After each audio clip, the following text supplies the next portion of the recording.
It was the fall of 2015, and I just finished my first semester in college, meaning winter break would finally be upon me.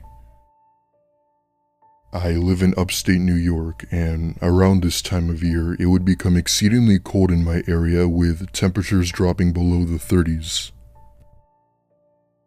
Growing up in the cold, I wasn't bothered by it and actually enjoyed it to a certain extent.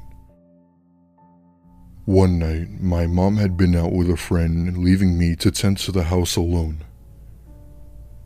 I didn't mind staying alone, as I like to think of myself as mature and responsible, and I could really use the quiet. Now, the house we lived in was located in the more rural side of my city. It wasn't like the country, but houses here were far apart, and the nearest grocery store was about 9 miles. With nothing to do, I throw myself onto my couch and put on some Netflix to fall asleep to. So there I am, bored out of my mind, watching Orange is the New Black when the power goes out. Living in a cold area where the winds are strong, it wasn't uncommon for it to go out once in a while. With nothing to do at this point, I closed my eyes and tried to fall asleep until my parents came home. I probably slept on the couch for about a good 2 hours when I for some reason wake up. The power is still out, so I couldn't see anything in the room other than the faint glow from the moon. However, I started having this weird feeling in the room. You know that sensation you get when you can just feel someone's watching you? Yeah, I had that in spades. I sat bolt upright while letting my eyes adjust to the dark, and right then I could see the outline of something tall beside the couch. By some miracle, the power comes back on, and about 2 feet away is a man standing over me. He looked to be in his mid-30s, was very tall and lanky, wearing a torn white shirt and some cargo pants. The thing that made the situation 10 times creepier was the fact that parts of his clothes were covered in blood. My blood ran cold as he stared down at me with this menacing glare of utter shock. I say I stared at him for a good 10 seconds before he says something along the lines of, who are you? I say in an angry tone, who are you and what the hell are you doing inside of my house? He then went on to explain that he was driving when his car skidded across the road from the ice, crashing into a large tree, and he came to the nearest house looking for help. It didn't take me long to realize that the blood on his clothes was his. In the heat of the moment, I thought his story was bullshit, but I didn't want to be rude. I tell him that there was nothing I could do and that if he didn't leave, I would call the cops. He didn't respond to this and started walking around the living room looking for stuff. Needless to say, I called the police and explained the situation to the operator. They said that it could take a while for an officer to get here due to the extreme weather conditions. I'm 5'8", that weighed around 150 pounds, and this guy was massive, so I couldn't take him on even if I tried. All the while, he's going through cabinets, opening doors, and wouldn't listen to me when I told him to stop. I could only assume that he was on something and prayed the police would be here soon. Turns out, his so-called bullshit story turned out to be 100% true. 2 police officers came to my door 15 minutes later and told me that he was indeed in a car crash. I felt so bad for him, assuming he was an intruder when the guy was just wanting some help. Apparently, the impact of the crash shocked him to the point where he didn't know what he was doing, which explained him searching through my living room. Long story short, he was sent to a hospital and me nor my mom pressed any charges. My parents didn't let me stay home alone after that until a few years later. This is by far the most strangest incident I've ever come across in my 9 years of living in that house. Even though I felt sympathy for the man, this story still scares me till this day. I'm 22 now and I have moved past it. But there's still one question I have. How did he get inside of my house? The thing is, my parents always keep our doors locked.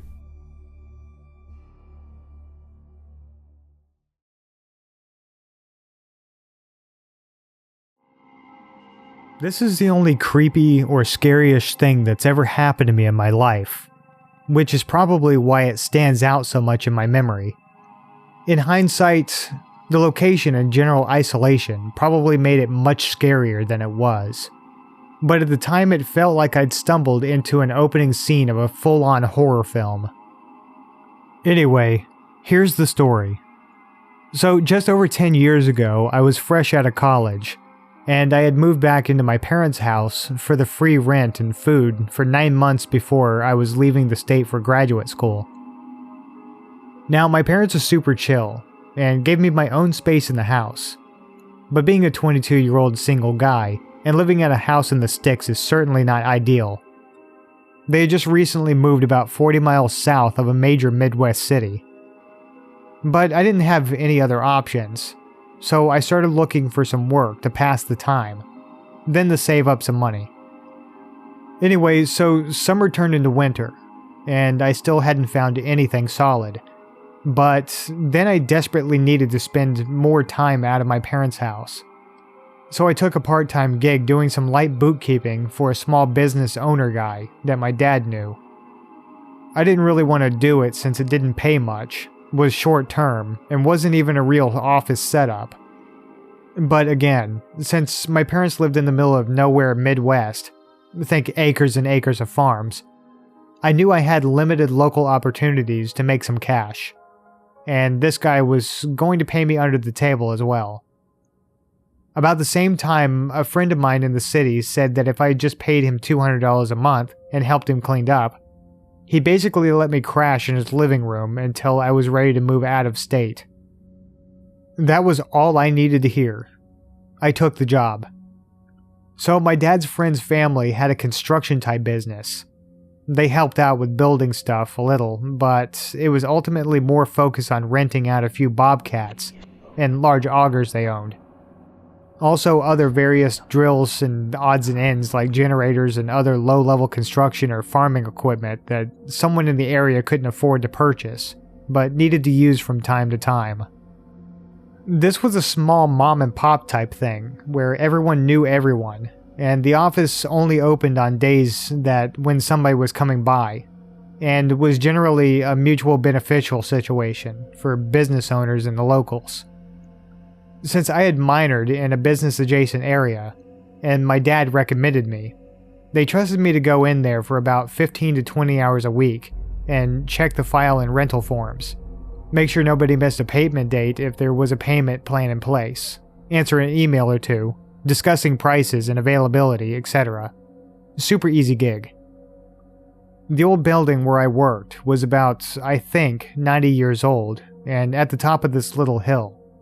And the downstairs used to be an old country bar until the 1970s when this family bought it cheap, cleared out of the bar, and fenced in the property to use it as a parking lot area to store all their rental equipment and gear.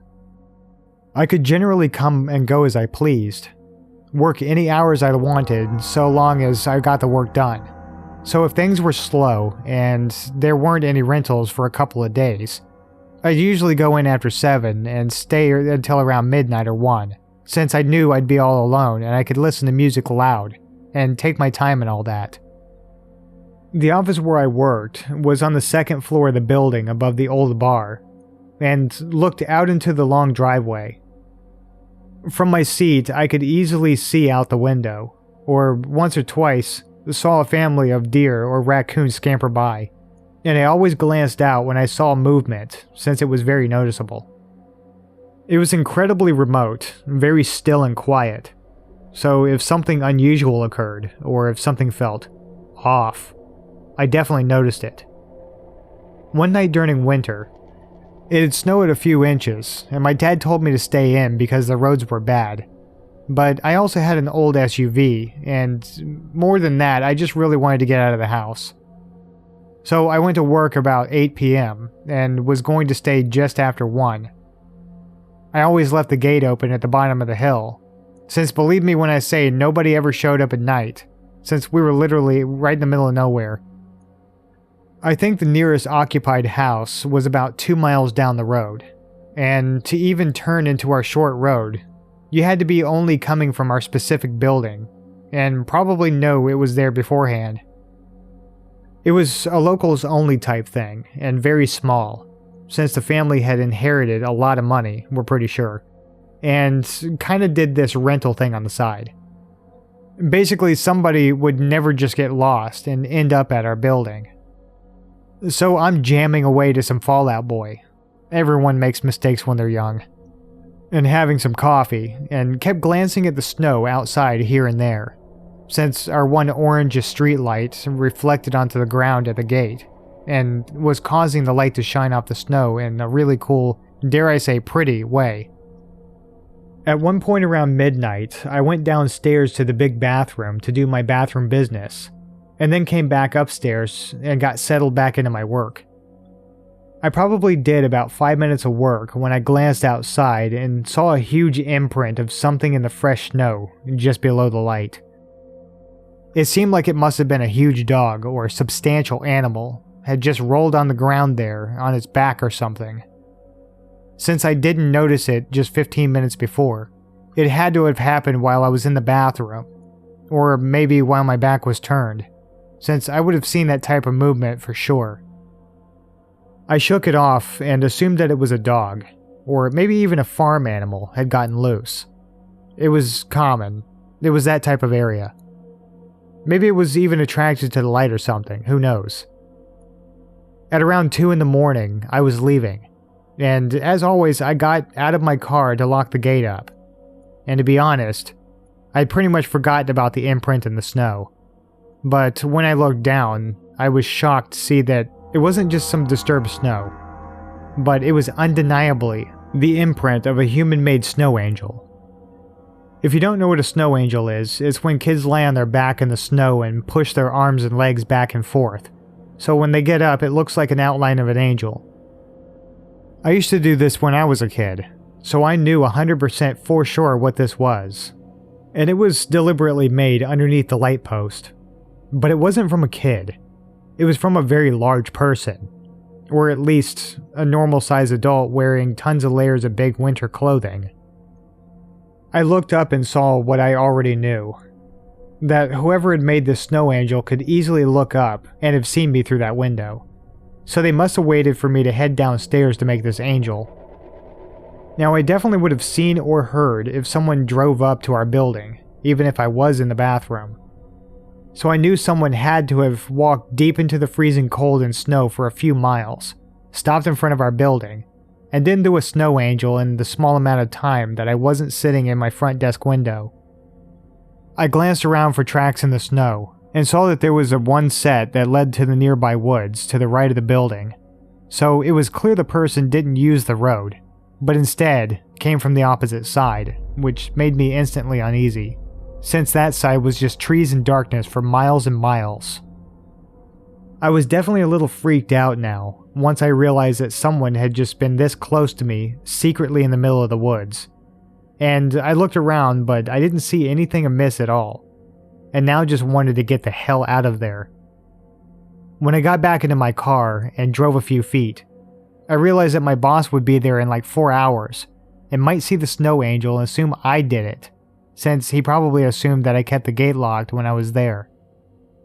It wouldn't have been that big of a deal at all, but I was young, and I felt like I might be made fun of by him if nothing else. They were all manly men. I liked books. So I opened up the gate back up, real quick, ran over, kicked the snow around so it hid the angel, locked it up again, and then went back into my car. Also, I should note this is what really happened at this moment. But I almost lied here, and said something else since it seemed so fake, since I assumed the average person wouldn't get back out of their SUV and not just flee in their car because they're embarrassed about a snow angel. But at the time, I was insecure, and I cared a lot about what others thought. So unfortunately, this is what I did. Also, I wasn't exactly fully terrified at this point, even though it was certainly unsettling. I just thought it was really weird, and could have been an illegal hunter, even though hunting at night in the cold didn't make much sense. Either way, the imprint was made 2 hours earlier, and I assumed that they were long gone. But that's when I heard it. When I was getting into my SUV, there was the loudest high-pitched laughing coming from the woods. It almost sounded like a fake laugh, like the Witch and Wizard of Oz or something.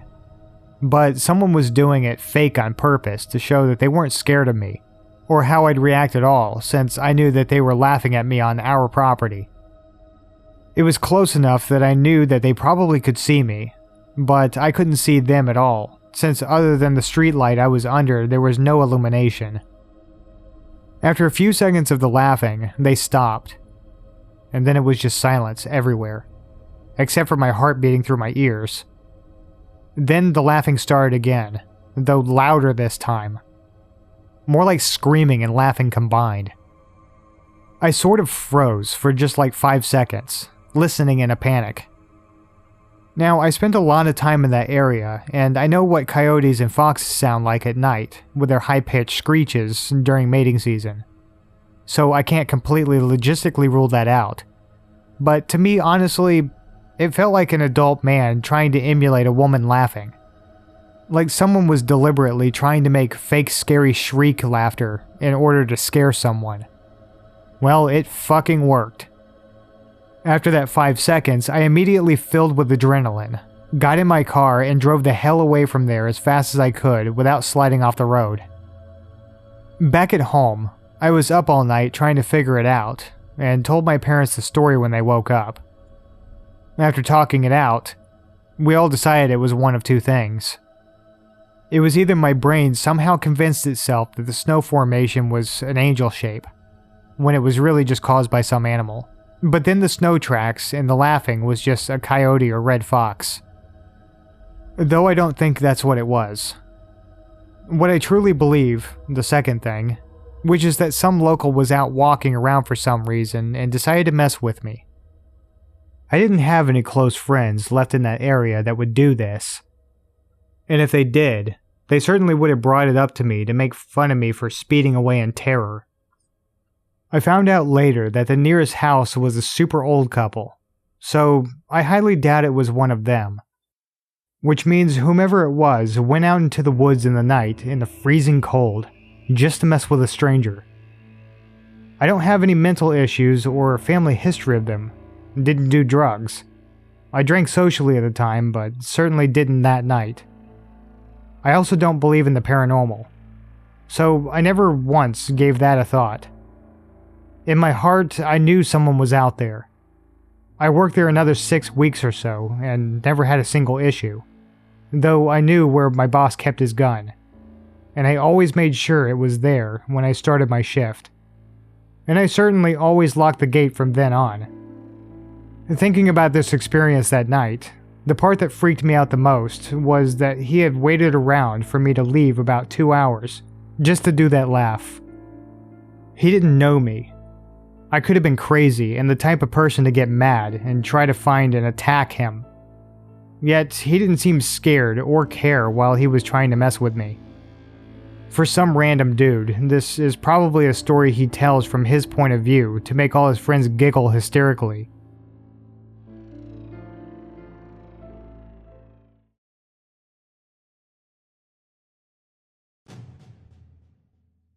When I was about 14, my family and I moved into a new house.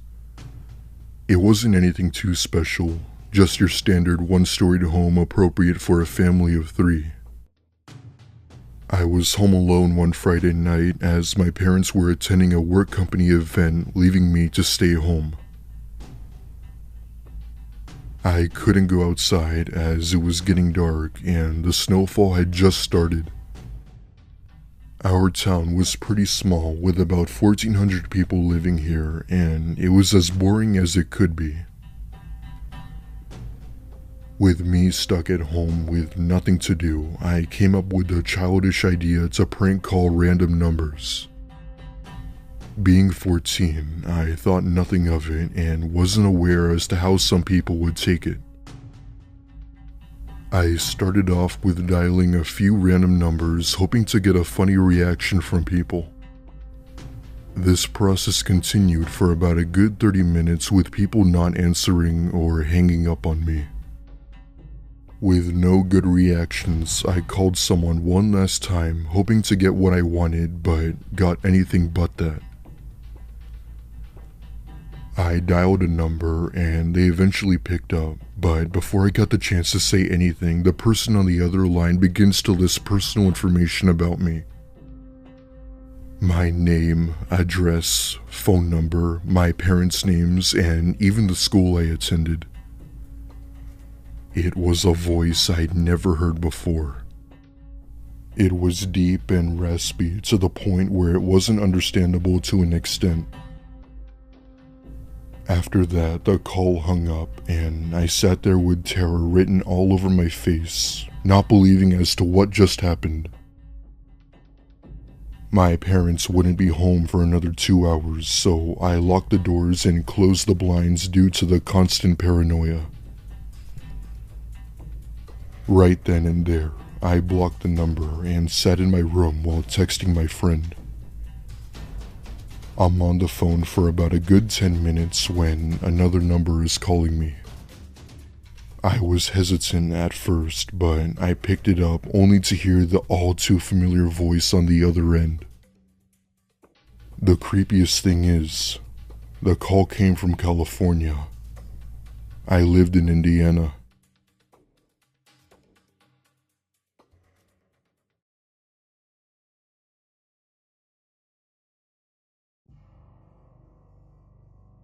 Okay, so this took place in Norway when I was around 20 years old, during the middle of the winter. I live in a relatively secluded town, with a very low population of around 600 people. I had moved to this town because it was a nice and quiet place to live, without having swarms of people on you in overcrowded cities. The closest city from where I was, Bergen, and even though I hated the city, I still had to go there for work almost every day. To get to the city from my town, you'd have to drive down a long, empty road that was about 15 miles long, which took around a good 20 minutes. There are other ways, but it just takes longer. It was annoying, but I ended up getting used to it over time. One night, I was driving home from work while on that road, with it snowing heavily outside, meaning I had to be extra careful as the road would be slippery. Wintertime in Norway is crazy, especially if you're just getting adjusted to it. As I'm driving down the road, I begin to see 2 red lights flashing in the distance. The snow blocked most of my view, so I couldn't see it well, but as I got closer, I realized that it was a car that I assumed had ran out of gas. As I got closer, I see a guy jumping in the air, waving his arms up in the air. I always try to be nice and as helpful as I can to people, so I stopped my car and I got out to see if he needed something. He went on to explain that he had been driving down this road on his way home when his car skidded across the road and wouldn't start back up. I remembered that my husband had left some jumper cables in the trunk of my car, so I told him to stay here while I went to go get them. When I came back with the cables and I hooked them up to his car, after several attempts, the car would not start. He asked me if I could go grab a few tools from his toolbox in the trunk, while he kept trying to start the car with the cables. I gladly walked over to the trunk, as I'm looking for the proper tool that was needed. I felt 2 hands push me from behind, I looked back to see this man, or whoever he was, trying to close the truck. I started screaming at the top of my lungs while struggling with him, trying to get out of the car. After a good 2 minutes of me fighting, I grabbed my house key I had hidden in my back pocket and hit him in the face as hard as I could with it. Thankfully, I managed to hit him in the face directly with my key, allowing me to have my chance to escape. I got out and practically ran towards my car and drove away. I look in my rearview mirror and see this guy just casually walking back behind to his car as if nothing had happened. I had my foot glued to the gas pedal and didn't stop until I got home, where I met my older cousin who was waiting for me. When I told her what happened, she hugged me tight, but not before lecturing me as to how big of a dumbass I was. I've never been more happy to be yelled at in my life. To this day, I strongly believe that whoever that man was planning on doing much more than attempting to abduct me. This was a trap to lure unsuspecting and lonely victims, just like me. I'm taking therapy now, and I've also enrolled in self-defense classes. I definitely won't be going down that road at night anymore.